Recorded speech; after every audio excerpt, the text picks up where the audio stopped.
Hello mga ka-Health Real Talk!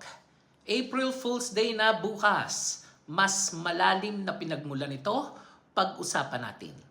Hindi lang pala simpleng kalokohan ang April Fool's Day.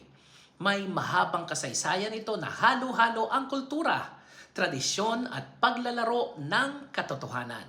Una, nagmula daw sa ancient roots, panahon ng baliktad na mundo. Bago pa ang modernong April Fools, sa ancient Rome may festival na tinatawag na Hilaria na pinagdiriwang tuwing March 25. Nagdi-disguise ang mga tao, nagpapanggap ng ibang tao, pinapayagan ang jokes kahit sa authority.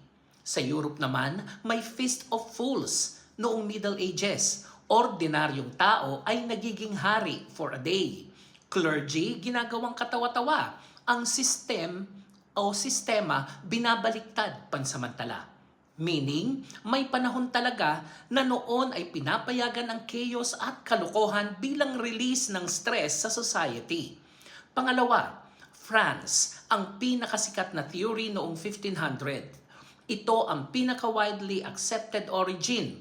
Noong 1582, ipinakilala ang Gregorian calendar. Ang New Year ay lumipat mula late March papunta sa January 1. Pero maraming tao ang hindi agad naka-adapt. Patuloy pa rin silang nagse-celebrate ng New Year around April 1. At ano ang ginagawa ng iba? Pinagtawanan sila. Binigyan ng fake news o binigyan ng fake invitation, pinapadalhan ng fake gift. Tinawag silang Poisson d'Avril o yung April fish. Parang nahuli o naloko. Pangatlo, pagkalat sa Europe. Mula France, kumalat ito sa England na tinawag na All Fools Day. Scotland, naging 2-day prank event. Sa Germany at Netherlands, may sariling prank traditions. Dito nagsimulang maging annual tradition tuwing April 1. Pang-apat naman, Persian connection, mas matanda pa. Sa Iran o Persia, may tradition na tinatawag na Zizda Bedar, 13th day of Persian New Year, around April 1 or 2. Lumalabas sa nature, naglalaro, nagbibiro, let go of bad luck.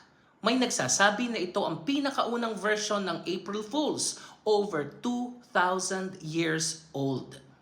Panglima, modern era media or pranks ng mga masses. Dito na naging global ang April Fools. 1957, BBC, Spaghetti Treehawks. Companies ngayon may mga fake product launches, viral prank campaigns, social media jokes. From cultural ritual, naging marketing tool ito at naging entertainment. Health Real Talk. Noon ang kalokohan ay controlled at cultural release. Ngayon minsan nagiging fake news, panic o emotional harm. Ang April Fools ay nagsimula bilang cultural reset, stress release o social satire. Pero ngayon, pwede na itong maging weapon of misinformation.